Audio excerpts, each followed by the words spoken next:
Hello दोस्तों, तो आज हमारा टॉपिक है breathing and exchange of gases. तो बॉडी में ब्रीदिंग और एक्सचेंज कैसे होता है, सबको पता है कि लंग्स के थ्रू हमारी ब्रीदिंग होती है। तो it involves two process, respiration and breathing. Respiration के अंदर क्या आता है, normally it consist internal respiration and external respiration. अब हमारा एक्सटर्नल और इंटरनल रेस्पिरेशन के अंदर क्या इन्वॉल्व होता है? Our external respiration involves inhalation of O2 and exhalation of CO2, and internal respiration involves the cellular respiration, that the respiration at the level of cell. तो cell इससे क्या form करती है? ATP. By cellular respiration cells make their ATPs. तो respiration के अंदर हमारी two process, internal respiration and external respiration. Now breathing involves the exchange of oxygen and carbon dioxide at the level of lungs. It is simply a process of gaseous exchange. अब humans की बात करते हैं, जैसे कि humans में regular gases का क्या चल रहा है? एक्सचेंज। जिस सरफेस से गैसेस का एक्सचेंज होता है उसे बोलते हैं रेस्पिरेटरी सरफेस। तो रेस्पिरेटरी सरफेस की कुछ मेन प्रॉपर्टीज होनी चाहिए। एक रेस्पिरेटरी सरफेस कैसा होना चाहिए? एफिशिएंट गैस एक्सचेंज के लिए सरफेस को कैसा होना चाहिए? इसके पास क्या होना चाहिए? लार्ज सरफेस एरिया, जिससे कि गैसेस का एक्सचेंज इजीली हो सके। इसको थिन और मॉइस्ट होना चाहिए, तभी क्या होगा? गैसेस का एक्सचेंज अच्छे से होगा, डिफ्यूजन प्रोसेस इजीली होगी अगर उसकी मेम्ब्रेन थिन होगी। तो richly supplied with blood capillaries. Capillaries अच्छी अमाउंट में होनी चाहिए ताकि जो गैसेस हैं उनसे जो O2 और CO2 है वो एक्सचेंज हो सके इजीली।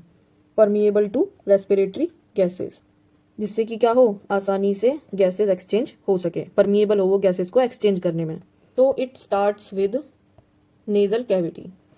तो फर्स्टली जो एयर है वो हमारे अंदर आती है, कहाँ से? नेजल कैविटी से, नोस्ट्रिल की हेल्प से। तो जो हमारे टू ओपनिंग्स होते हैं नोज की, टू ओपनिंग्स, इनको बोला जाता है नोस्ट्रिल्स। इनको बीच वाली एक मेम्ब्रेन सेपरेट करती है टू पार्ट्स में, left and right nasal cavity, इसको बोलते हैं हम नेजल सेप्टम। उसके अंदर और नोस्ट्रिल्स के अंदर क्या होते हैं? कैविटी होती है। Nasal passage have ciliated epithelium and mucus secreting cell. इनके पास क्या है? सीलिएटेड एपिथेलियम है एंड म्यूकस मेम्ब्रेन। इनका काम क्या है? ये क्या करते हैं? प्रिवेंट करते हैं और ट्रैप कर लेते हैं डस्ट पार्टिकल और माइक्रोब्स को अंदर जाने से। Ciliated epithelium and mucus membrane क्या करती है? डस्ट पार्टिकल्स या किसी अनवांटेड माइक्रोब को ट्रैप कर लेते हैं ताकि वो अंदर हमारे लंग्स तक ना पहुंच पाए। अब नेजल कैविटी से एयर हम इनहेल करते हैं और ओरल कैविटी से भी एयर को इनहेल किया जाता है। उसके बाद दोनों नेजल कैविटी और ओरल कैविटी कहाँ एंटर होते हैं? लैरिंग्स में। लैरिंग्स is the common passage for the nose and mouth. लैरिंग्स में आने के बाद एयर जाती है ट्रैकिया में, जिसको कि बोलते हैं हम विंड पाइप। ट्रैकिया की अगर हम स्ट्रक्चर देखें तो कुछ इस तरह से होती है। It is a tube that consist rings, cartilaginous rings, C shaped cartilaginous rings. ये रिंग्स क्या करती है? इसको प्रिवेंट करती है कोलैप्स होने से। जब इसके अंदर से एयर बाहर जाती है, अमाउंट ऑफ एयर जब रिड्यूस हो जाता है ट्रैकिया के अंदर, उस टाइम पे क्या करती है? कार्टिलेजन रिंग्स उनको प्रोटेक्शन देती हैं, इस ट्यूब को कोलैप्स होने से बचाती हैं, इनको होल्ड करके रखती हैं। ठीक है, उसके बाद एंटर करती हैं ये primary bronchus, then secondary bronchus, and after that bronchioles, alveolar duct and alveoli. तो जिस तरीके से इसमें दिखाया गया है, this is the primary bronchus, then it divides into secondary bronchus, then हमारा ब्रोंकियोल, और at last it divides into alveolar sacs that have alveoli. तो this is the enlarged structure of alveolar sac. So this complete is a alveolar sac and this single round structures are alveoli. जो हमारी alveoli है, this is the functional unit of lungs because alveoli are the actual site of respiratory gas exchange. ये हम अब आगे video में देखेंगे कि alveoli से कैसे जो मेन गैस एक्सचेंज है हो रहा है। ये लंग्स का स्ट्रक्चर देखे हैं, ट्रैकिया, कार्टिलेजिनस रिंग्स, इनसे प्रोटेक्ट होता है, ये शी शेप्ड है। आउटर पेराइटल प्लूरा, जो मेम्ब्रेन है लंग्स की, इसको बोलते हैं हम प्लूरा। तो ये टू मेम्ब्रेन में डिवाइडेड होता है लंग्स। आउटर जो होती है पेराइटल प्लूरा और जो इनर होती है विसरल प्लूरा। अब इन दो मेम्ब्रेन के बीच में जो स्पेस है, this space is known as pleural cavity. This space is known as pleural cavity that is filled by pleural fluid. ये लंग्स डिवाइड होता है हमारा इस तरीके से। एक ऑब्लिक फिशर नाम की मसल होती है, वो लंग को, लेफ्ट लंग को डिवाइड कर देती है टू पार्ट्स में। एंड जो राइट लंग है, राइट लंग के पास टू मसल्स होती है, एक oblique muscle and horizontal fissure, इनको फिशर्स बोलते हैं। तो horizontal fissure and oblique fissure, ये जो हमारा राइट लोब है इसको डिवाइड कर देता है थ्री पार्ट्स में। एंड हमारे लंग के डायग्राम में एक मोस्ट इंपॉर्टेंट थिंग जिसको हम बोलते हैं diaphragm, this structure, this is a muscle that present in the lower side of lungs. Diaphragm एक इंपॉर्टेंट मसल है, जिससे क्या होता है? ये कॉन्ट्रैक्ट करती है, रिलैक्स करती है, कॉन्ट्रैक्ट एंड रिलैक्स करती है, जिसकी वजह से हम इनहेल और एक्सहेल कर पाते हैं। This is a dome shaped जब हमारे लंग्स नॉर्मल स्टेज में होते हैं तो जो हमारा डायफ्राम है वो इस तरह से होता है और यहाँ इसके ऊपर हमारे लंग्स प्रेजेंट होते हैं। तो this is a dome shaped structure. जो हमारे लंग्स हैं ये प्रेजेंट होते हैं हमारे थोरेसिक कैविटी में। जो हमारी चेस्ट कैविटी है इसको बोलते हैं हम थोरेसिक कैविटी। तो लंग्स को प्रोटेक्ट करने के लिए कुछ मसल और हमारी बोन्स होती हैं जो चारों तरफ से लंग्स को प्रोटेक्ट करके रखती हैं। वेंट्रल साइड यानी कि हमारी आगे वाली साइड, यहाँ होता है हमारा इस जगह बीच में स्टर्नम। दिस लंग्स के बीच में हमारे एक मसल होती है जिसको बोलते हैं हम स्टर्नम, जिससे कि हमारी रिब्स अटैच होती हैं।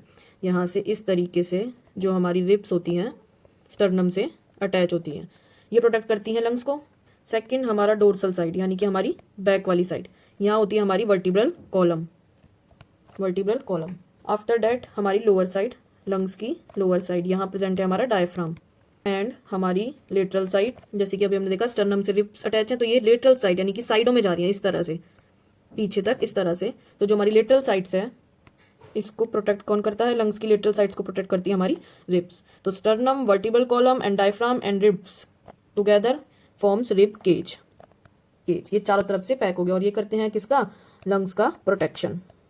अगर जनरल स्ट्रक्चर देखें, ये हमारी ट्रैकिया के बाद डिवाइड हो जाता है primary bronchus and after that it divides into secondary bronchus.